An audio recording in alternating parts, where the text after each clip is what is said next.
Motorcycle চালানোর নেশায় কাল হলো দুই বন্ধুর। পরিবারের কথা না মেনে রাতে বাইক নিয়ে বেরিয়ে বাড়িতে ফিরল তারা লাশ হয়ে। কক্সবাজারের চকরিয়ায় ট্রাক চাপায় মোটরসাইকেল আরোহী দুই বন্ধুর মৃত্যুতে এলাকায় বইছে শোকের মাতম।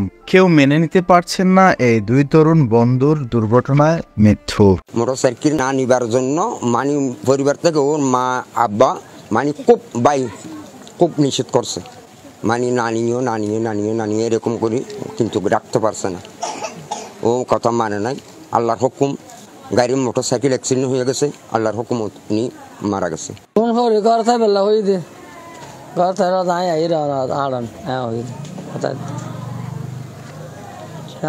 আল্লাহর হুকুম আর আল্লাহ তুই তো গাড়ি আইটির অ্যাক্সিডেন্ট দুর্ঘটনা অ্যাক্সিডেন্ট মারা গিয়ে।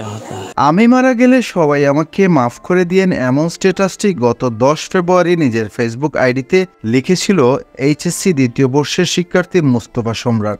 কে জানতো এই স্ট্যাটাসের ঠিক 3 মাস পর তার স্ট্যাটাসটি সত্য হয়ে বন্ধুকে নিয়ে না ফেরার দেশে পাড়ি জমাবে সে।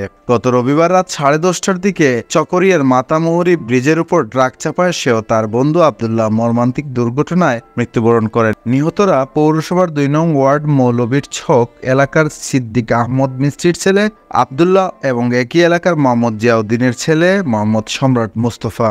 মোটরসাইকেল বেশি চালানোতে পরিবারের ছিল ঘোরাপত্তি। নিয়ে রাগ করে সম্রাট মুস্তফার মাও রাগ করে চলে গিয়েছিলেন মেয়ের বাড়ি, তবুও দোবেনি সে।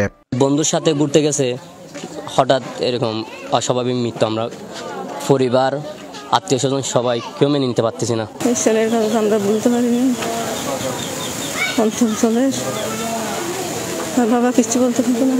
পুলিশ ও স্থানীয় সূত্রে জানা যায়, রাতে চকরিয়া থেকে মোটরসাইকেলে করে দুই বন্ধু বাজারে যাচ্ছিলেন। চকরিয়ার মাতামুহুরী ব্রিজের উপর পৌঁছালে ট্রাক চাপায় ঘটনাস্থলেই দুজন নিহত হন, পরে ট্রাকটি পালিয়ে যায়। থানার ওসি মাহবুবুল হক গণমাধ্যমকে জানান, রাতে দ্রুতগতির ট্রাক চাপায় মোটরসাইকেল 2 আরোহী যুবক নিহত হন। প্রথমে ট্রাকটিকে চিহ্নিত করতে পারা যায়নি, পরে সিসিটিভি ফুটেজের মাধ্যমে সোমবার দুপুরে ট্রাকটিকে শনাক্ত করা হয়েছে। এই ঘটনায় আইনানুগ ব্যবস্থা নেওয়া হচ্ছে।